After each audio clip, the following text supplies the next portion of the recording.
name's Emma. Um, yeah, they've taken on my case study. So they're doing really, really, really well. Really well. Oh, that's exciting. So they're being your practitioners. They are being my practitioners, and it's so good to sit there on the other end and just see how their mind works. And everyone takes the information differently and sees it in different ways. And yeah, it's so cool to see. I love that. And I like how you offered to be a client. It's such a good practice for everyone to get as many under their belts.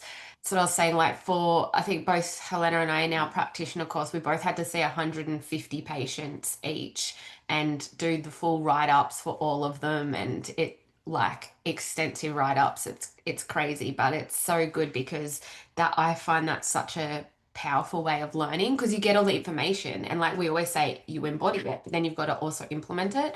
So I Yeah. think that's so magical. And I think, yeah, we'll definitely be looking at doing some more like it's been really wonderful because a lot of students have had some really great ideas for these calls. So I've had to schedule in topics. But when there's a free space, we might do like a full-on coaching one as well, where we do like case studies. So whenever there's gaps, we'll be trying to put some case studies in. Um, Helena, I'm going to make you the host of this. So can you, I think it says you are the host now. Because I was just saying Xavier has made it to regional cross country. So um it is up at the Runaway Bay Sports Centre, which is like an hour away. So I'm gonna have to duck off early to go watch him race. Phil's dropping him off because it's regionals, it's not supported really by the school, like they don't take him or anything. So I'm gonna have to race off, guys. So if you see No me worries. disappear, it's okay. If I log out and disappear, just Mel or Helena just message me, and if something crazy happened or something, can the Zoom shut down? But it shouldn't because I've made Helena the host now. So yeah, I will hand it over to you, Helena. Thank you so much. Just let me know if you are hearing me well and seeing, like, is everything okay? Yep. So I would try to share my screen with you. And the screen, I think, is this here. So let me know if you are seeing my over. Yep, we can see it. Yes, great. I'm getting used to that. Yeah, Mm. very pretty. I like your slides. Yeah. Who is that? Megan? I just got your text, Helena. Is the Yeah, link no, I was to like, Mel's class? you know, Mel's classes are always done on her Zoom, her link. So she has her own link. There's two links in the portal. One is the Tuesday embodiment and business, and that's my link, and then the mindset's Mel's link yeah, but for I everyone. found you. I found you. Because it's common. I get that asked common. It's a common question actually. Or people go into my link and like, I can't get into Mel's class, and I'm getting these messages. I'm like, really? And then they're on my, like trying to get into my link. Yeah. So Yes, okay. Thank you, Harmony. And let's get started. Please just let me know, say hi to everyone that is present here, like Mel, good morning, Megan, Susie, Rebecca, Linda, and Sylvia. Good morning for everyone. So let's get started. I'm very excited to this class. Just let me think. I think it's good. So yeah, so Ayurveda nutrition is not about do's and don'ts. That's the first thing I would like to say to you. So it's not about what you should avoid for being Vata, what you should avoid for being Kapha. Okay? So please don't develop this view of the Ayurvedic nutrition. It's not about restricting, restricting, restricting. Okay? So in the last class, we covered the topics that go beyond food, Do you remember what was that? You don't have to answer now. Like, I would like to start this class with a question, because you know that I like you to participate. And the question is, what is Ayurvedic nutrition, and how to eat Ayurvedically? And I will give you a hint. There are several ways to answer that. I just like you to give me some quick answers. Like, to eat Ayurveda is like this and like that. So you just unmute your microphone, and I want you to hear from you. What is eating Ayurvedically? Is it medicine for your body? Yes. What else? Try to remember a little bit also about what we learned in the last class that goes beyond food.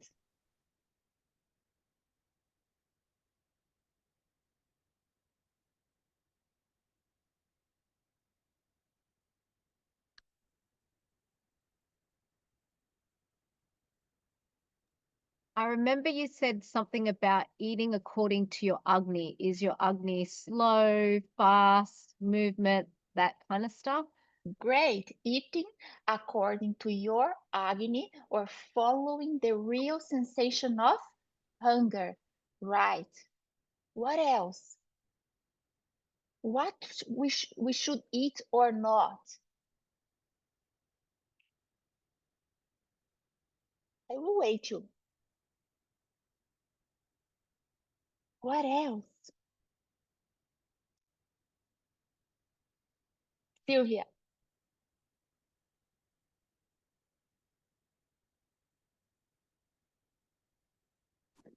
Hello, can you hear me? Yes.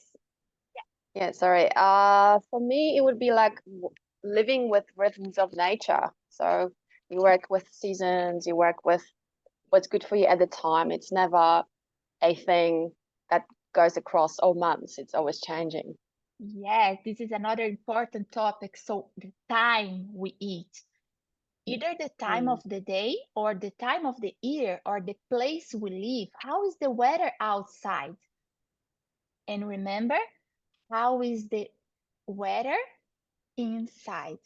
How am I feeling today? And how is the weather outside? So, right. What else? Who else?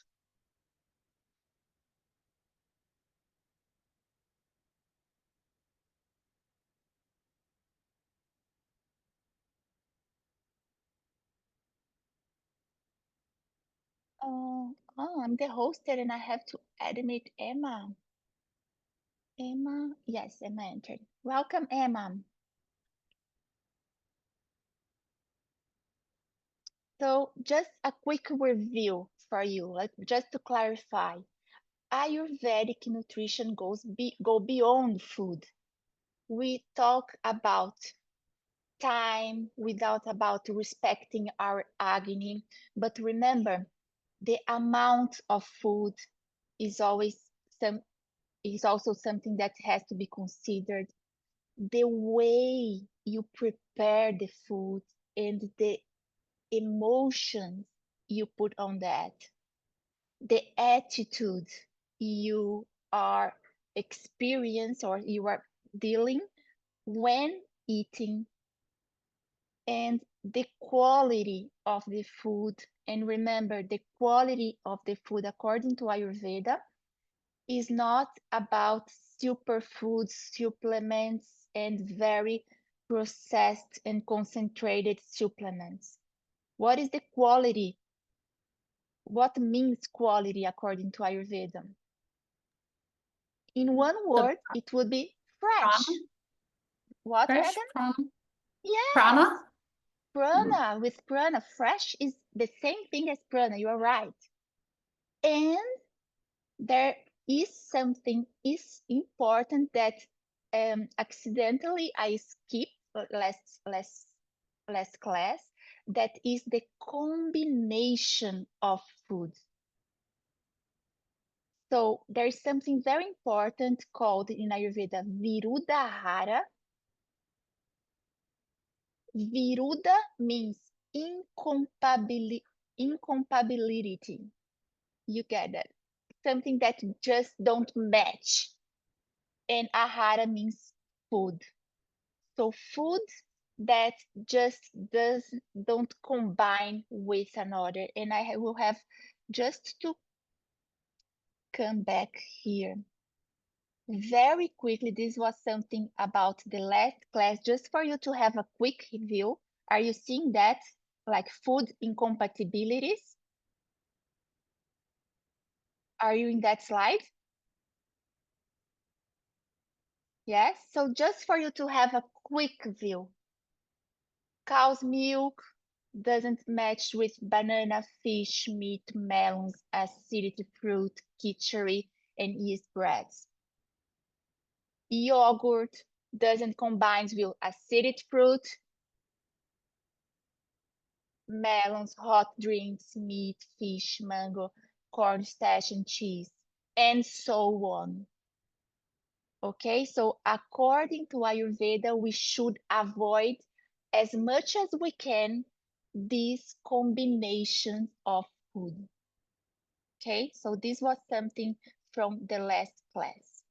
And I can share with you this table because this is something that we have to keep our eyes open when we are asking the client about diet, and of course, to consider when we are combining the food we are eating, okay?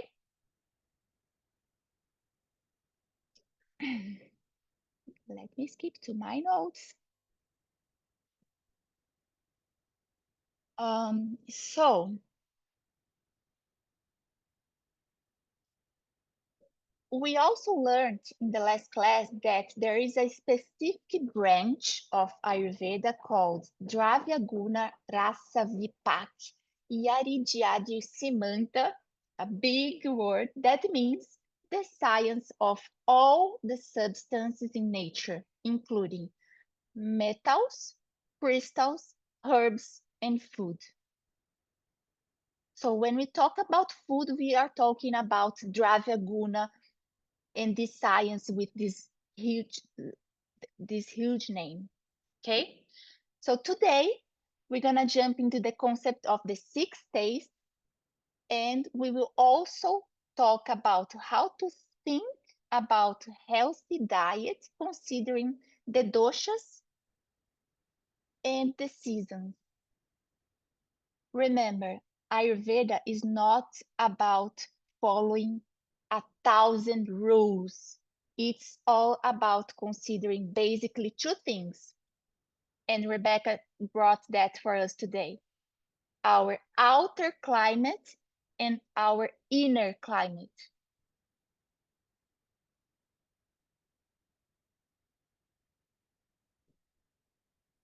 But before we jump in the concept of the 6 days, let's learn about Sansarjana Krama. That means digesting ama. So after finalizing a consultation with a client where you have a lot of information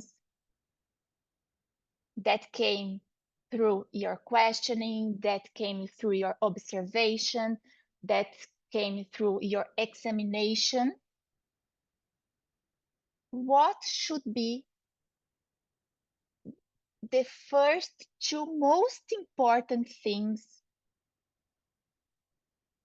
that must come before the diagnosis of the doshas? I will give you the answer, okay?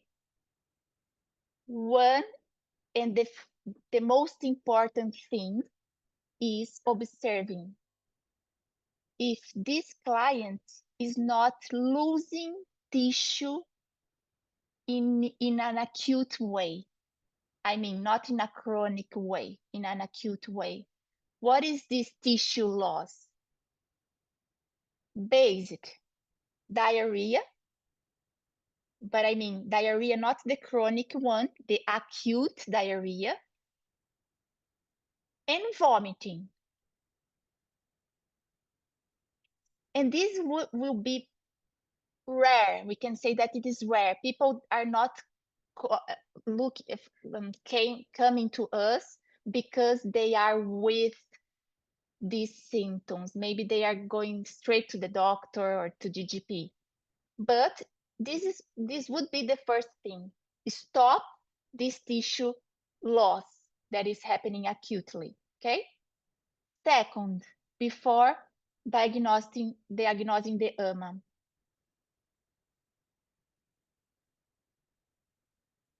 identify if this person has or has not what? AMA.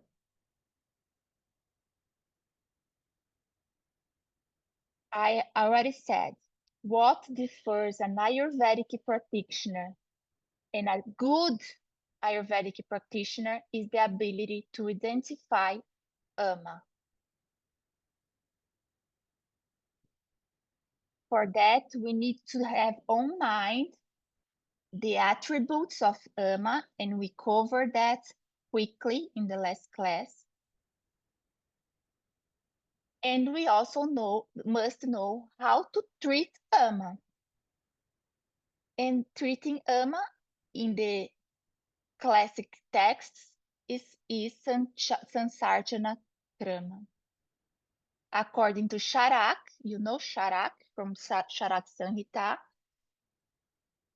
Sansarjana Krama includes not only diet, but also things related to lifestyle. For example, avoid speaking loudly,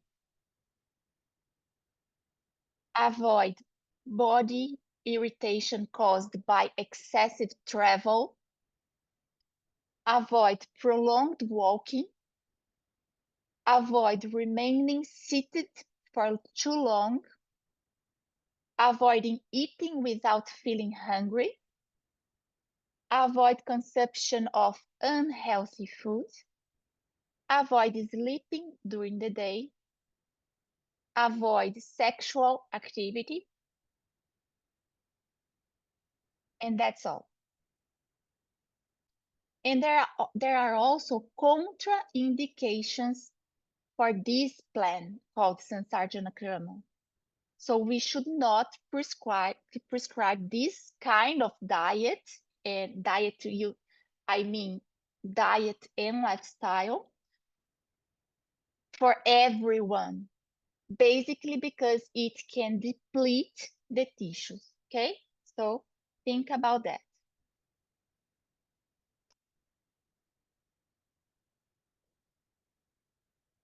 And how is the Sansarjana Krama itself? Let me just adjust something here. You are seeing here the recipe of manda. Manda is a kind of soup made with 1 measure of whole grain or basmati rice, 14 measures of water. To make it tastier, ground ginger and rock or sea salt. And that's all. How do you prepare that? Just wait 1 minute. Here. You lightly toast the rice, add the water, cook well, strain, and drink only the liquid. So we strain the rice before taking that. This is called manda. Okay? Scary, but properties you are seeing there. Easy to digest, improves agni, digests toxins, cleanses the body by digesting toxins, nourishes tissues, and to ensure manda nourishes the body, use whole grain rice, not polished rice. Okay? Peia. should be the next step. Peya should be the next step. 1 measure of whole grain or basmati rice, 8 measures of water, less water, right? Ginger and rock salt, almost the same thing, almost the same preparation, but you don't strain the rice before having it. You can have the soup with little pieces of rice. Are you happier? Now we can eat the rice. Yusha, the next step. 1 measure of red lentils, 4 measures of or moyashi. Moyashi is mungi dal, the green bean. 4 measures of water, less water than the previous ones. And here we see different spices. So we have ginger, cumin, black pepper, and rock salt. And also here we have 2 kinds of yusha. We have a kruta yusha that is without ghee, so that would be the previous step. And then we can add the ghee, and it's called kruta yusha. So heat the ghee, add the lentils, and saute for 2 to 3 minutes. Add the spices, water, and salt. Cook well, then mash and eat like a puree. And the khichdi, finally. Are you seeing the ingredients? This is, I think you are already more used to. So preparation, heat the ghee, add the spices, the rice, the lentils, salt, and twice the amount of water. So khichdi must be very creamy, okay, and watery, not very dry rice. Isn't this diet a bit scary? In my opinion, it is. And it's something that you will see in Panchakarma retreats or Ayurvedic hospitals. It's very, very, very common. But in the real life, you can try this diet when you are clearly with Ama. I will repeat, when you are. I don't think, with my experience, that is something that you would suggest or prescribe to a client. Why? Because it's so restrictive that you should be close to this person and see if there will be no like side effects or low blood pressure. It's something that you must be close. I would not suggest it for anyone, like a normal client, okay? So,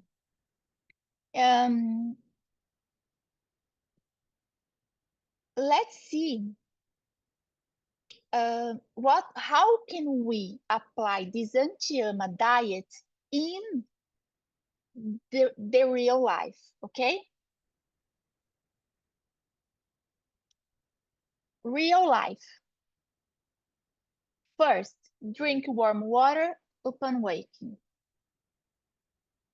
Eat simpler, monotonous, less variety of foods in the plate, or even spend all day eating only one type of food. We call mono diet.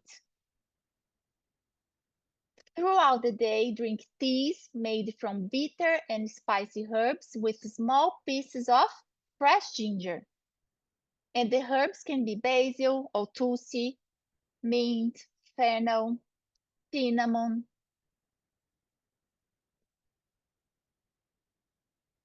And 3, in meals, use more spices like cumin, ginger, basil, mint, coriander, nutmeg, cardamom, pepper, clove, and cinnamon. So avoid making it too complicated. An example, mung dal, and Emma was saying something about mung dal in one of her posts this last day. So mung beans is the food of choice when it comes for a diet anti-AMA. But it can be hard to find and unknown, and maybe another type of food would be more satmiya. Satmiya is something that the person or the culture of this country is more used to. So in general, the best thing you do is suggest vegetable soup. Everyone, I guess, all around the world eat vegetables, right? So maybe start with vegetables. And what we should avoid in the anti-AMA diet in the real life? Yellow cheese, yogurt, cream cheese, cream, spice. You are reading it, I know. Cold and sparkling drinks, red meat or heavy, greasy foods, alcohol, nuts, peanuts, eggplant, black peppers, and highly acidic foods. Eggplant is because it's very sour as well, acidic. And we should also avoid sleep during the day, wake up late, excessive talking, long trips, and exhausting physical activities. In general, consume more vegetable soup and follow a routine. See how it involves lifestyle, and you must advise your client that all these recommendations are not forever. This is only temporary.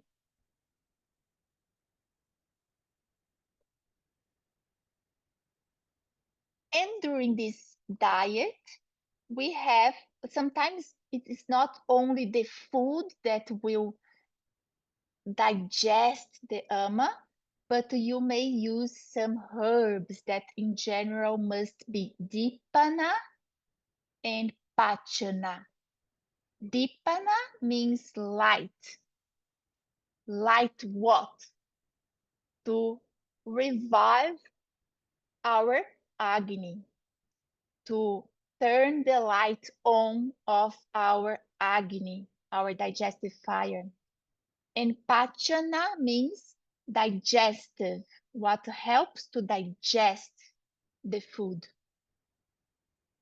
So they are generally bitter, spicy, and with hot virya. And here you see some examples of these kind of herbs with their, with their pictures. Can you identify that spices in the pictures? The first one in the top left. Open your microphone. I want you to participate. Ginger, that one's easy. Yes. Woohoo. And the And then second chili? one, then Chili? Is it? is a kind of pepper, a kind of chili, but this one is called pipali. Pipali. Pipali is the long pepper. The third one, the bottom left is, guess which one is that?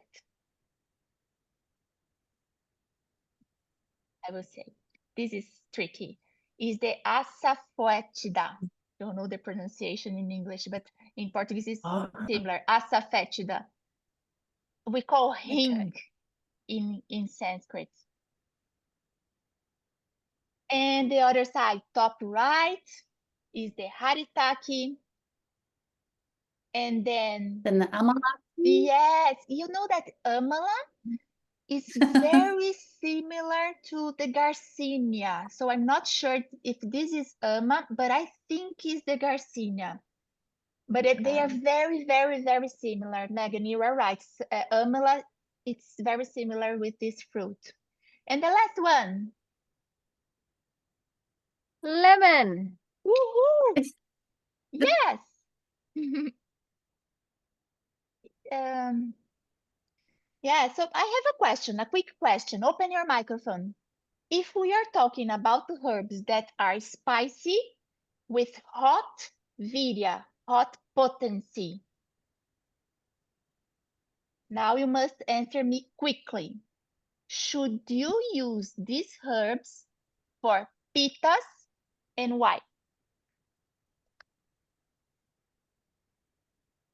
For pitta imbalance or Both.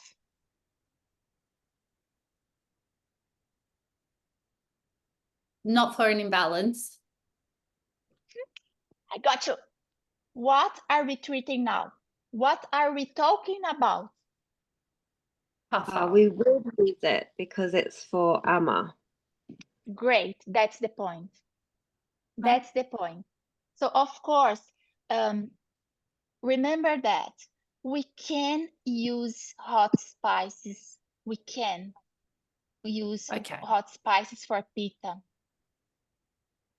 even without but they are mild, like coriander, cumin, and we must observe if this person will have symptoms of increased pitta. For example, some heartburn sensation or anything, but they can have. But now the tricky question was, remember, we are treating ama, and ama is cold and hard to digest. Okay? Yeah. Gotcha. So let's jump in the 6 tastes. But before, just take a read in this quote, like that comes from the Sankhya philosophy, that there is a corresponding similarity in pattern, nature, or structure between human beings and the universe. So quickly close your eyes and see the fire element outside of you and inside your body. The water element outside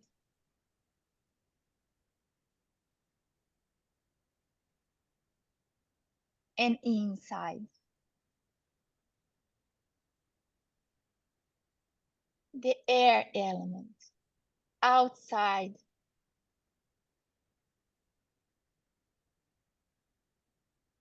and inside.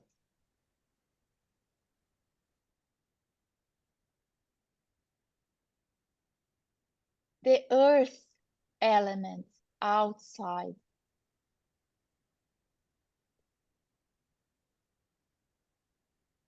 and inside. And the space or ether element outside and inside. Remember hollow spaces? Yes, so you can open your eyes, and this is like, it's random, okay? Like the taste itself, like we're going to start with the astringent that is composed by air and earth. So the properties of the astringent food is it reduces bleeding and other excessive elimination, such as sweat and diarrhea, promotes healthy skin and mucous membranes, and it stiffens the tissues and treats prolapses. Food examples: beans, lentils, some spices like nutmeg, or the tree fruits that compose the triphala, amalaki, bibitaki, and haritaki. Unripe fruits, honey is astringent, buttermilk, nutmeg, green tea, apple, cranberries. These are only examples of the astringent taste. physical effect of excess. Let me just, yeah. Poorly digested food, chest pain, thirst, weight loss, reduced libido, constipation, and blocked channels. And Sylvia, mental effect of excess, anxiety, worry, fear, and insomnia. So emotions also have certain tastes and affect the body according to their qualities. Emotions do have tastes, and just like food, they need to be digested. Emotions also play an important role in our agony. That's why it's not recommended to eat when we are feeling too excited, sad, angry, or any emotions that is very strong. And important, psychological factors have the power to overcome physiological factors in treatment. The unified body-mind science of Ayurveda allow us to use herbs and food to help counteract mental states and emotional problems. Bitter taste. It's alterative. Do you know what is alterative? It's not alternative. Alterative is what cleans the blood. It increases lightness of mind. It is antibiotic and antiseptic. It also purifies the mind and emotions. In small quantities, it stimulates digestion and helps to digest sugars and fats. A pause here. Oh my God, like saying that bitter food helps to digest sugar and fat and purifies the mind and emotions can be harmful nowadays. What we see nowadays, everyone eating big amounts of raw salad because it depletes tissues, or even without knowing, but feeling the sensation of the lighter mind and emotions. So it's not because this taste has these properties that we should only eat that.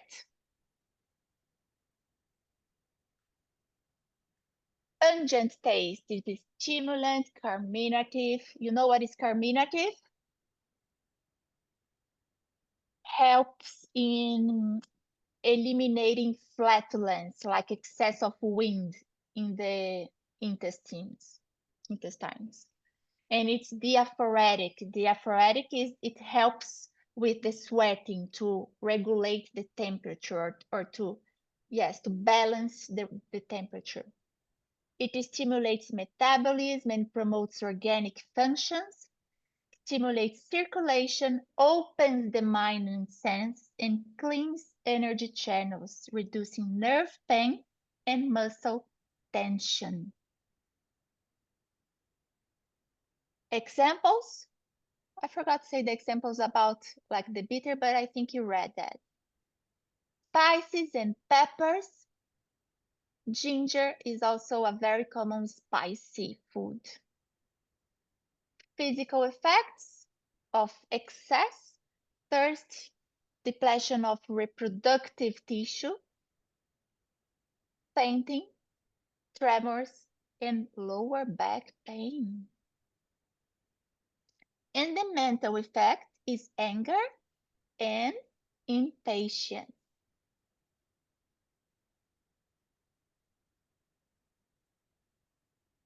And sour.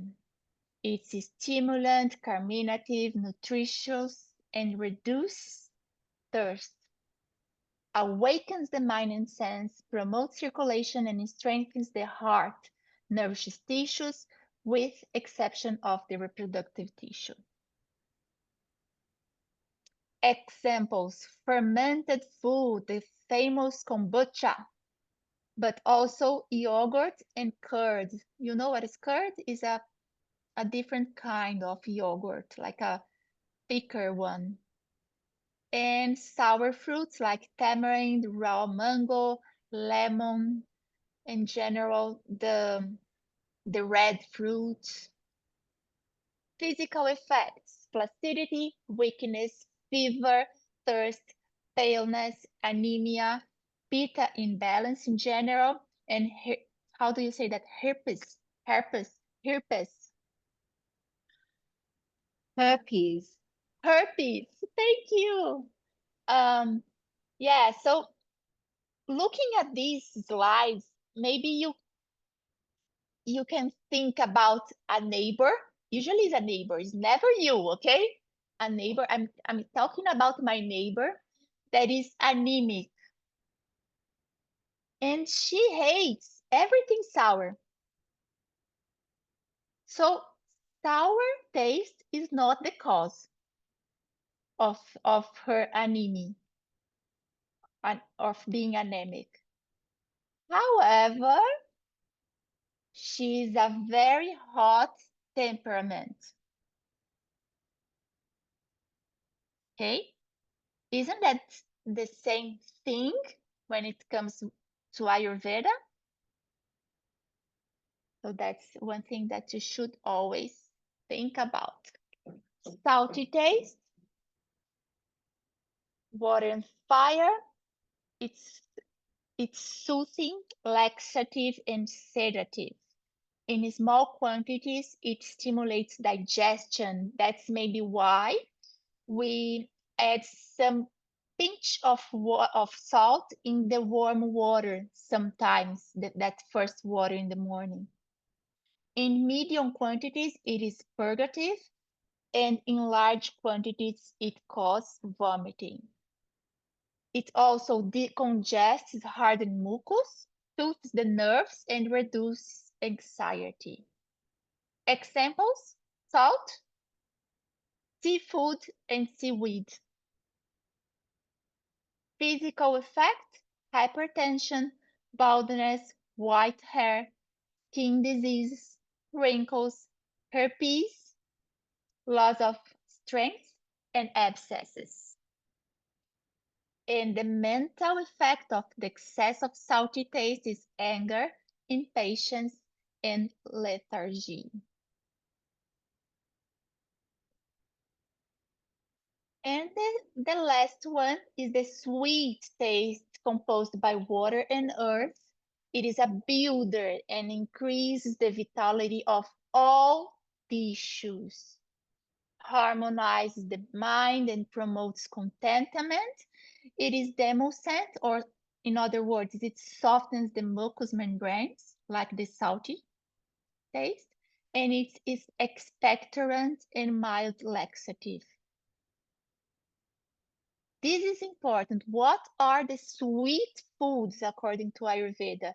Cereals, grains, roots, potatoes, rice, corn, yam, cassava. Yam and cassava are very, very common in Brazil, but here is like rare to find.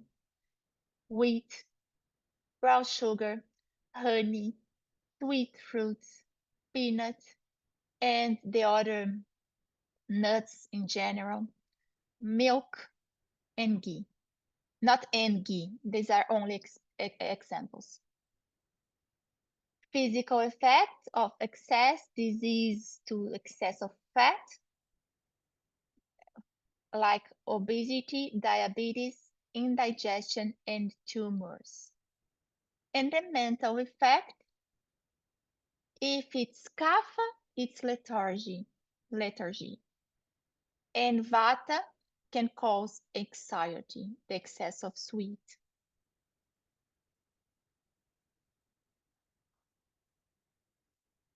Talking again about my neighbors, that are craving sugar.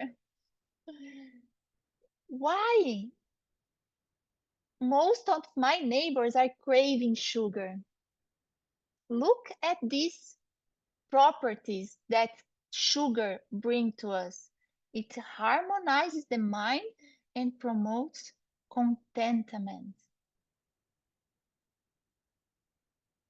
Who doesn't want to feel contentment? Or maybe these neighbors are seeking contentment that they are with lack of in food, but in the bad sugars, maybe. Okay.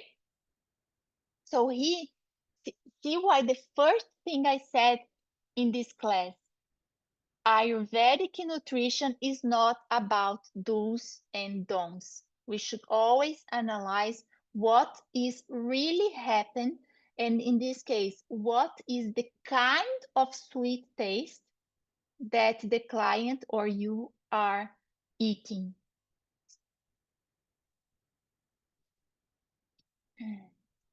Questions? Yes.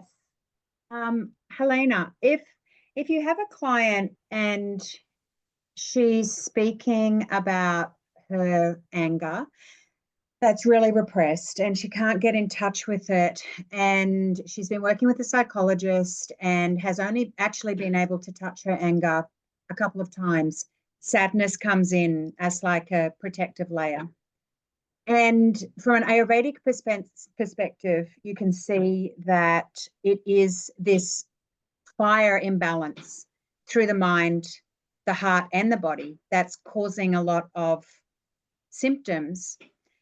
Could you use pungent and spicy food in a calm and gentle way to support her and explain to her what you're doing? And if she's on board with it, that you could support her through that, and that could activate some of that fire to be expressed.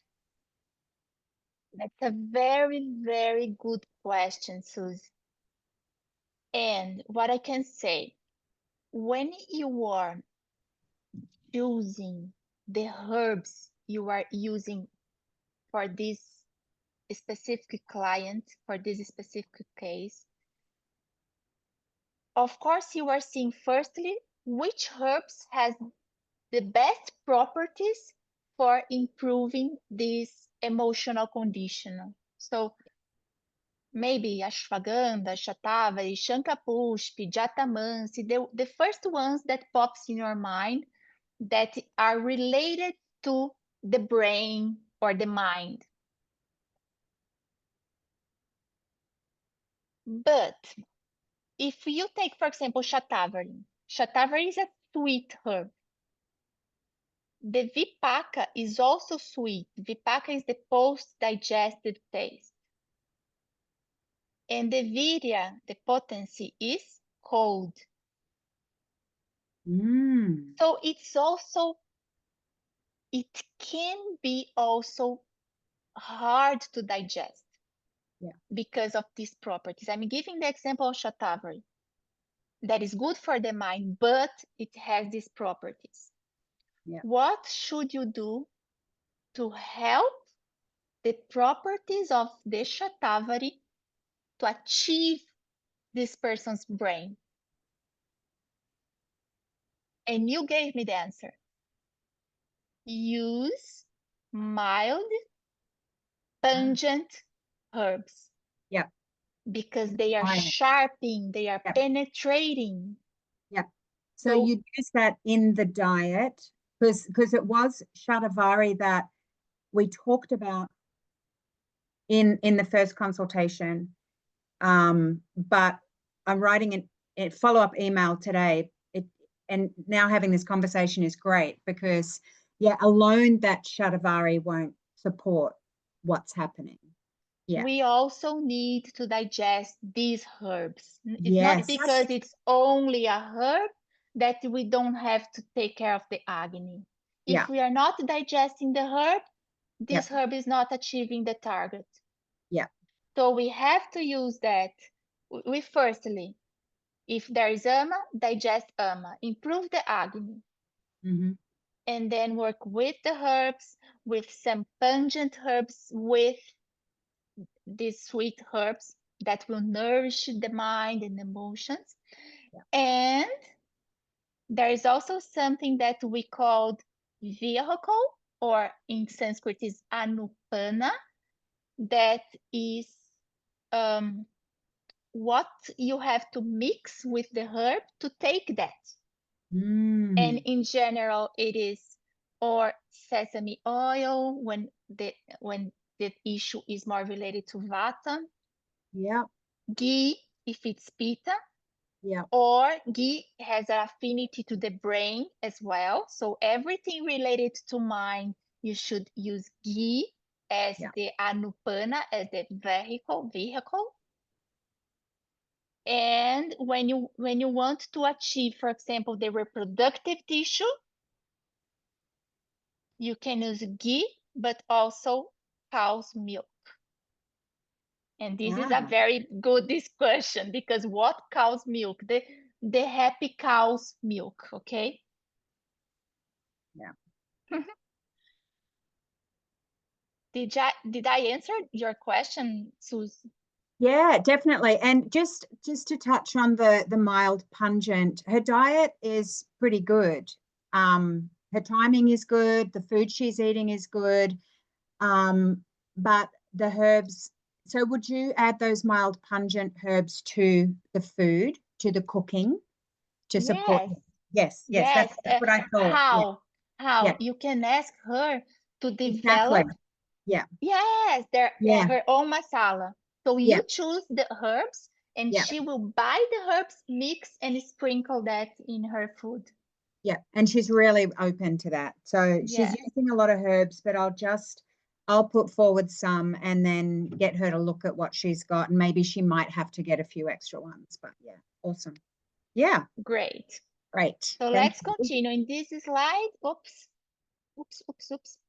So always remember to observe the inner climate and outer climate. In the inside circle, you can correlate that with the Dinacharya. If we would write here 2 a.m., 6 a.m., 10 a.m., 2 p.m., you will like understand this wave, Vata, Pitta, and Kapha in the Dinacharya. So the inside circle, and the outside circle, the seasons. So this picture is something that you have to look and meditate on that to understand the cycles. But of course, we could, in some other occasion, go deeper and deeper in the diet according to the times of the day, or the diet according to the time, the seasons of the year.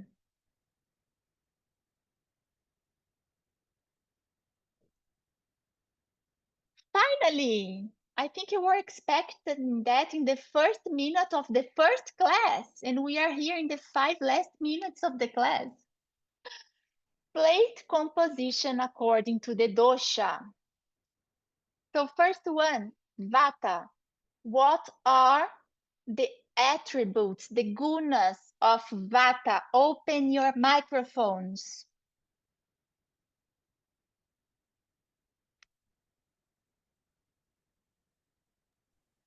Light, mobile, cold, changeable, yeah, clear. No, cloud. It can be kind of, it's clear, but it can be foggy. It's imbalanced. Yeah, yeah. Nothing Right. foggy, Rough, but yeah. rough. Yeah. Rough.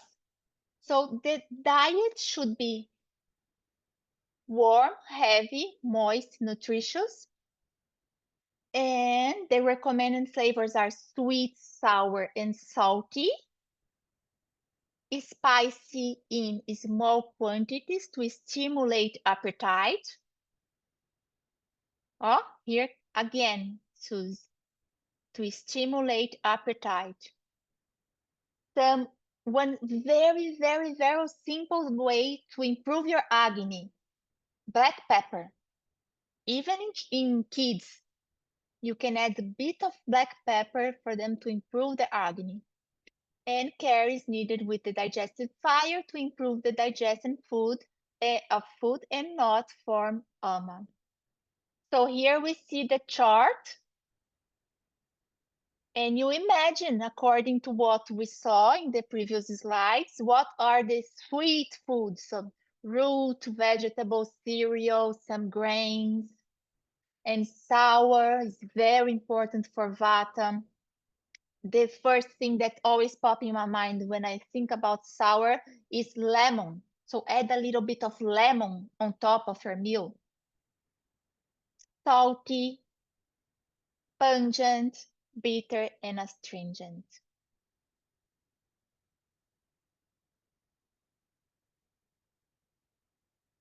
Plate composition according to the dosha. Kapha, what are the attributes of kapha?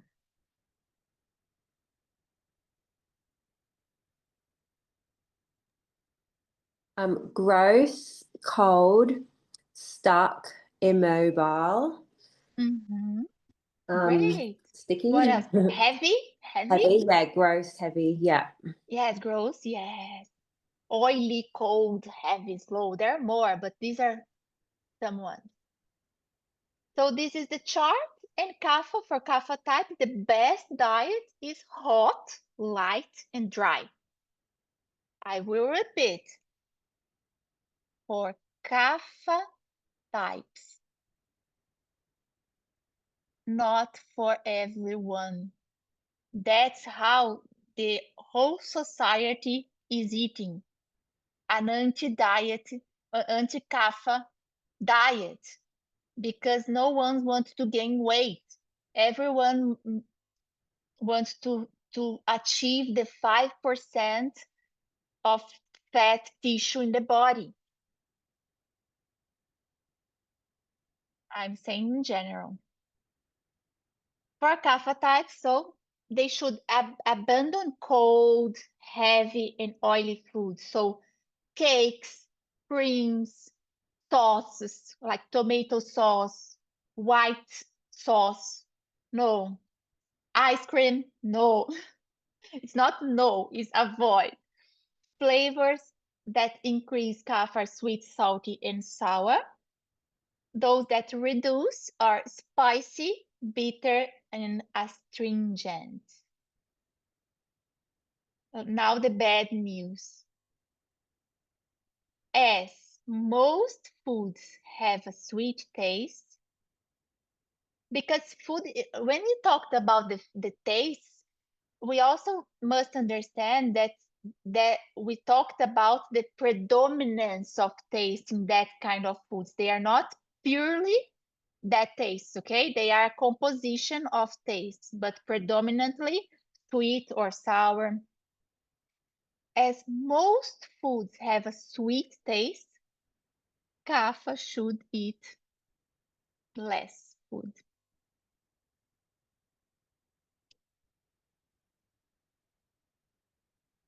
In other words, kapha's main therapy when it comes to diet is eat less and ingest more what?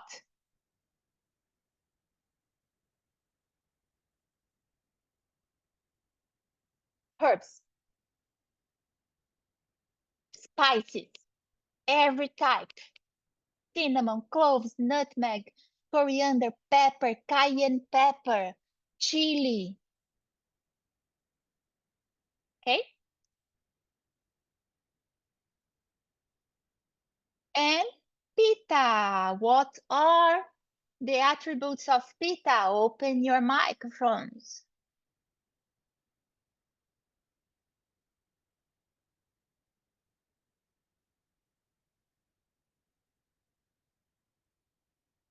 Attributes of pitta?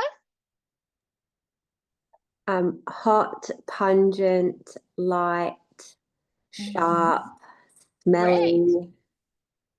Here it Fluid, is. Great, fluid. Emma. Oh, Lightly again. Hot, sharp, mild, oily, light. Yes, great. Pitta, so because of these attributes, Pitta requires a diet that is cool, slightly dry, and somewhat heavy. Pitta generally has the best appetite and strong digestion, and can escape to overeating and bad food combinations. So these are the ones that can eat everything, including the plate. And it's okay for them when they are young, because Agni also change with the age, right? And the pittas are hard to deal sometimes because they just can't correlate what they are eating wrongly with what are happening wrongly with their health. Why? Because they digest everything and they consequently they don't have symptoms in their digestion. So, but it's something happening there, okay? So the effect of an inadequate diet can manifest itself more through blood with many toxins and infectious disease than through digestive problems. And here we see the chart.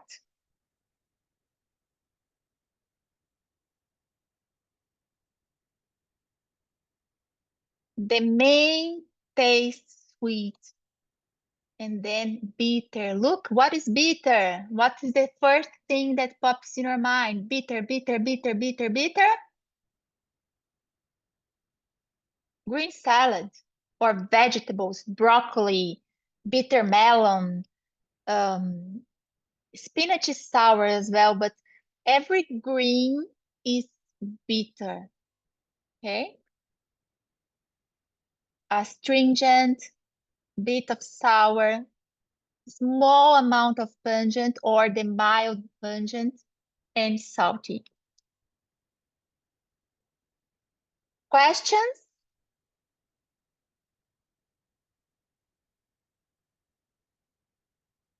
So, Oh, I have a question. With Pitta, what would be an example of somebody who has got symptoms that aren't digestive symptoms? Can you just go into a bit more information on that? Like, I know you said blood toxicity, but what does that sort of look like? yeah.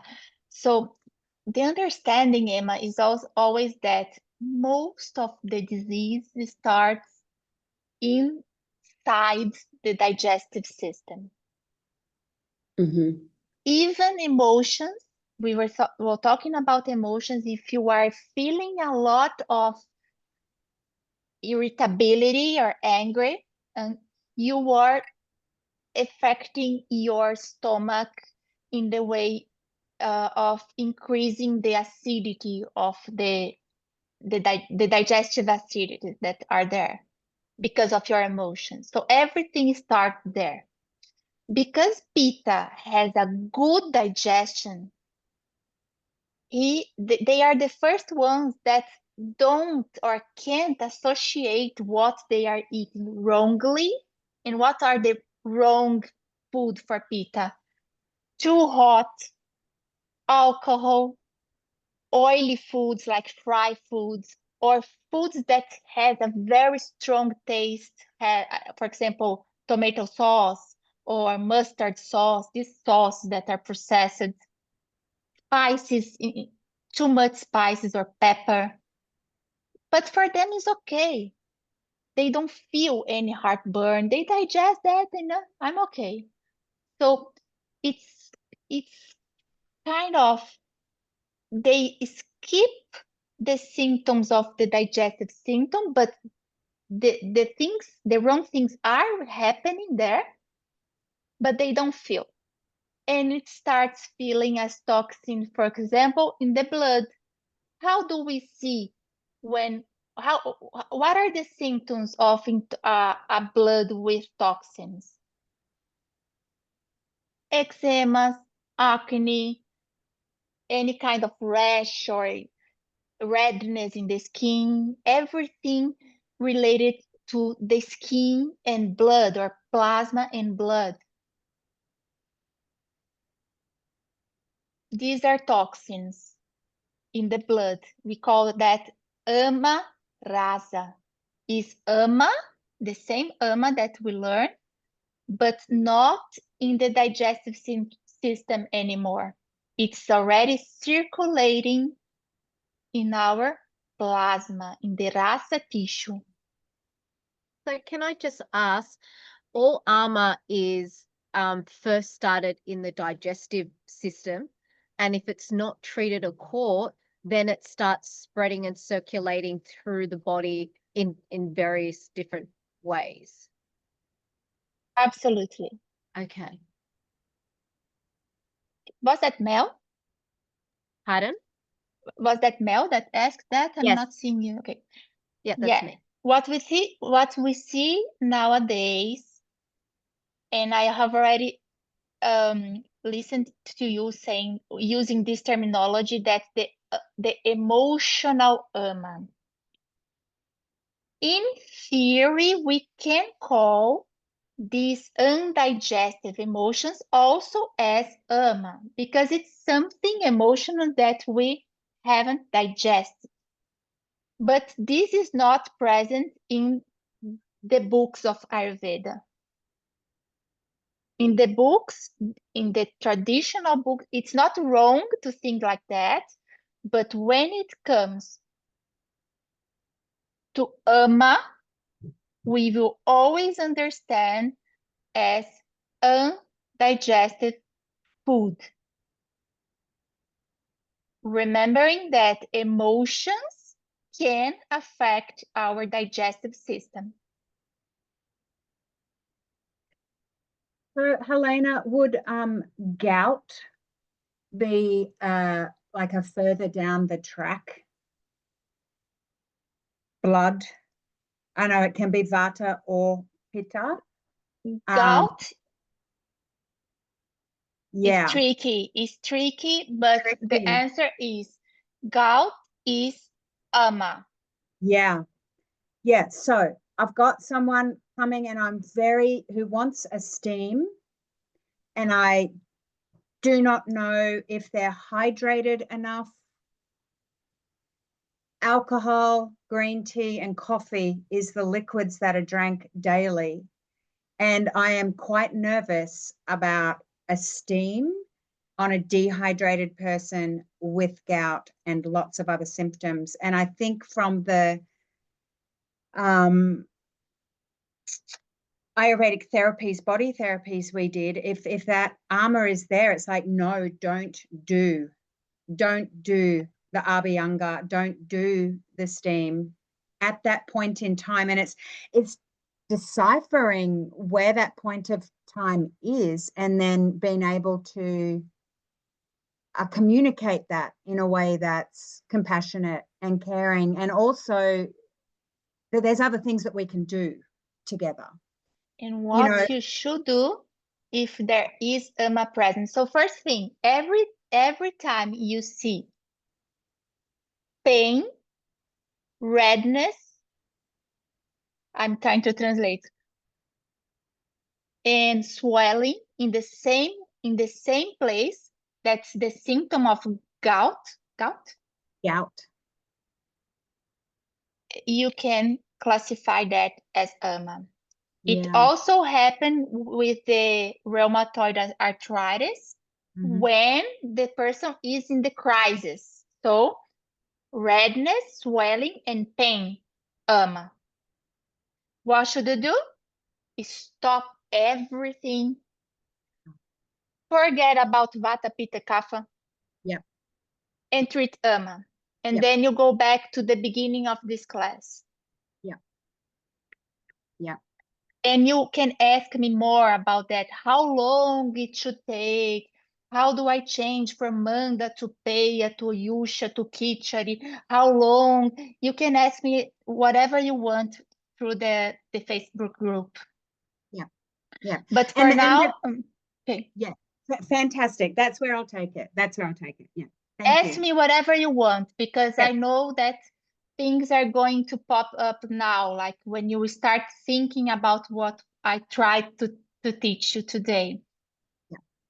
Okay, so last slide now, I would like you to take a deep breath, and maybe if you want, not mandatory, but if you wanna close your eyes again. Fasting in Ayurveda is not absence, it is reverence. It is allowing the body for a moment to stop receiving, to begin digesting. Not just food, but excesses, the thoughts, the noise of the day.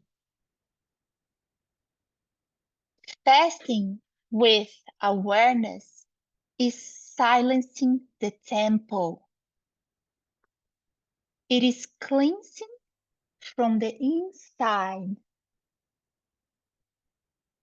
While the modern world talks about fasting as a strategy, Ayurveda speaks of fasting as a ritual, like a space between two gestures, like the space between inhalation and exhalation. That moment where everything transforms.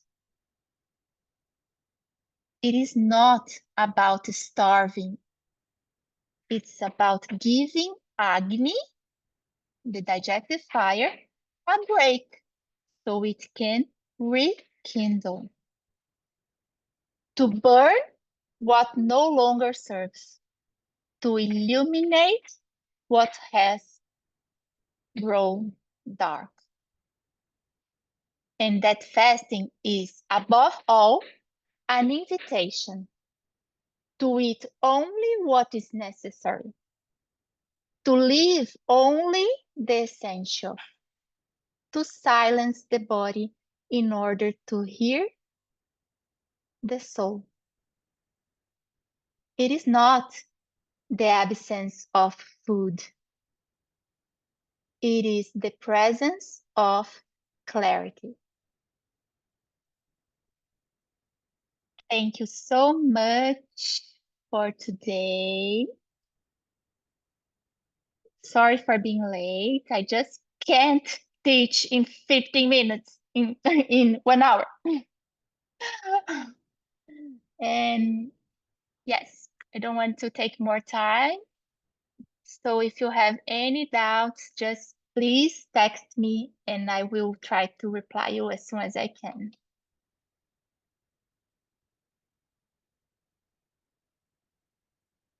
Thank you. No Thank you. worries, and Thanks, have a Helena. great day. Thank you. And Thank you. before we go, just to let you guys know what's happening in the Ayurveda Alchemist. So next week we've got another call, a business call with Harmony on Tuesday. And we've also got this month the open week into Ayurveda Alchemist. Helena, what are those dates? June From 9 to 15.